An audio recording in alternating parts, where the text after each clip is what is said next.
गवादर में Makran coastal highway पर तेज रफ्तार मुसाफिर बस उलट गई। 9 अफराद जाँ बहक, 30 जख्मी हुए हैं। लाशों और जख्मियों को हॉस्पिटल मुंतकिल कर दिया गया है। पुलिस के मुताबिक मुसाफिर बस कराची से जियोनी जा रही थी। हसन भट्ट हमारे साथ मौजूद हैं। हसन, बताइएगा, अफसोसनाक वाकया पेश आया।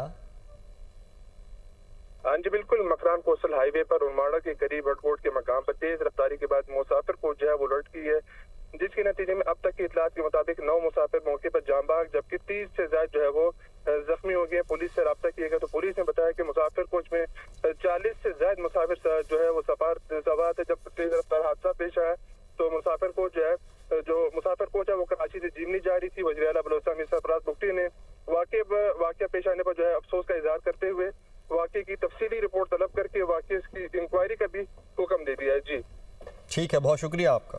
गवादर में मकरान कोस्टल हाईवे पर तेज रफ्तार मुसाफिर बस उलट गई। 9 अफराद जाँ बहक, 30 जख्मी हुए हैं। लाशों और जख्मियों को हॉस्पिटल मुंतकिल कर दिया गया है। पुलिस के मुताबिक मुसाफिर बस कराची से जियोनी जा रही थी। हसन भट्ट हमारे साथ मौजूद हैं। हसन, बताइएगा, अफसोसनाक वाकया पेश आया। हाँ जी बिल्कुल, मकरान कोस्टल हाईवे पर उलमाड़ा के करीब एयरपोर्ट के मकाम पर तेज रफ्तारी के बाद मुसाफिर को जो है वो उलट गई है, जिसके नतीजे में अब तक की इतलात के मुताबिक 9 मुसाफिर मौके पर जाँ बहक, जबकि 30 से ज्यादा जो है वो जख्मी हो गए। पुलिस से रब्ता किया गया तो पुलिस ने बताया कि मुसाफिर कोच में 40 से ज्यादा मुसाफिर जो है वो सवार थे। जब तेज रफ्तार हादसा पेश आया तो मुसाफिर कोच है वो कराची से जिमनी जा रही थी। वज़ीर आला बलोचिस्तान मियां सरफराज बुगटी ने वाकया पेश आने पर जो है अफसोस का इजहार करते हुए वाकये की तफसीली रिपोर्ट तलब करके वाकये की इंक्वायरी का भी हुक्म दे दिया है। जी ठीक है, बहुत शुक्रिया आपका।